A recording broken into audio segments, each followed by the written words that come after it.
Assalamualaikum warahmatullahi wabarakatuh. Perkenalkan, nama saya Ahmad Bayu Asyari, NIM 1908056099 dari kelas PM 7A Matematika Keuangan. Di sini saya akan mereview jurnal internasional yang saya pilih, yaitu berjudul The Problem of Perpetuity in Cash Waqf.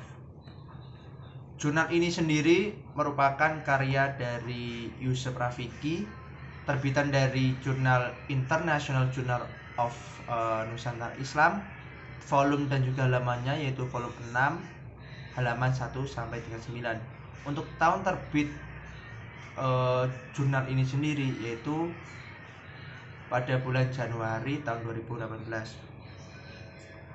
Untuk reviewer sendiri, saya sendiri Ahmad Bayu Asyari, pada tanggal ini 23 November 2021. Setelah saya review, saya telaah dari jurnal yang saya pilih tersebut, sudah saya klasifikasikan menjadi beberapa bagian. Di antaranya terdiri dari tujuan penelitian, kemudian subjek penelitian, metode penelitiannya apa, kemudian metode pengumpulan datanya seperti apa, langkah-langkah penelitiannya seperti apa, dan juga hasil penelitian sendiri. Dan kemudian pada akhir pembahasannya saya akan sedikit memberikan komentar dan juga memberikan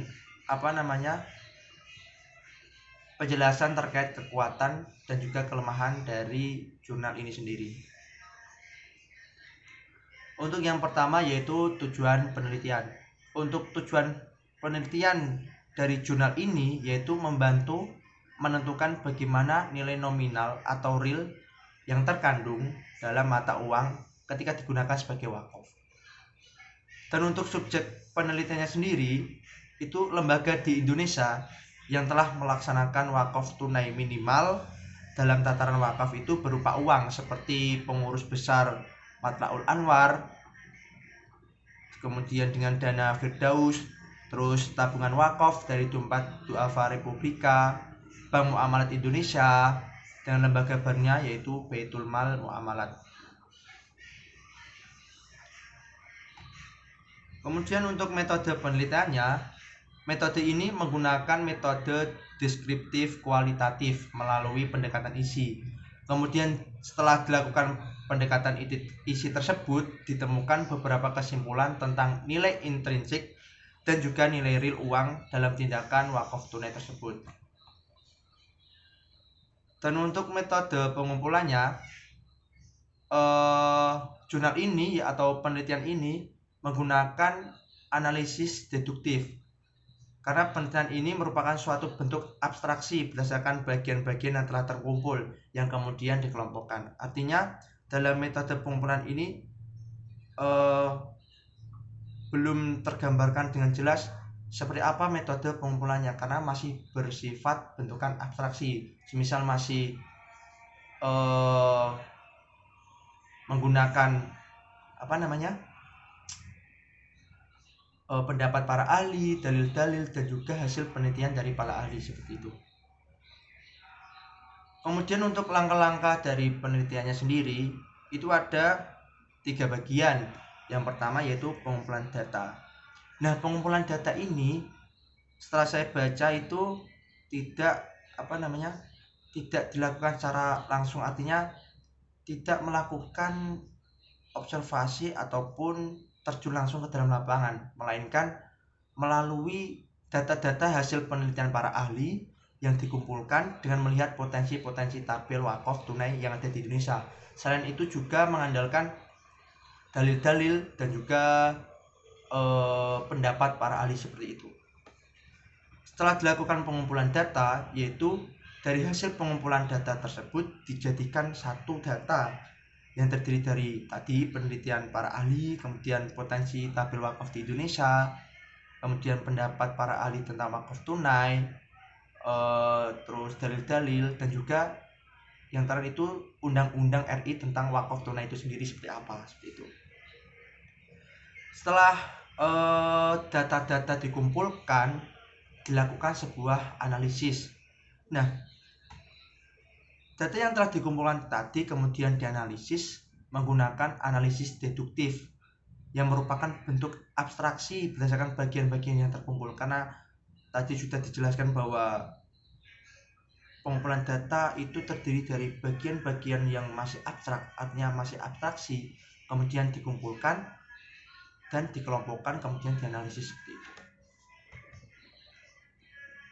Nah, dari hasil pengumpulan data, analisis data, ataupun bisa dibilang dari hasil penelitian tersebut dari jurnal ini didapatkan 3 kesimpulan bahwasanya yang pertama, wakaf tunai hanya dapat dijalankan dengan kriteria emas dan juga perak, atau dalam artian itu nukut atau uang bertubuh penuh, bukan kriteria fulus atau uang kertas ataupun uang berdasarkan perwakilan karena fluktuasi nilai.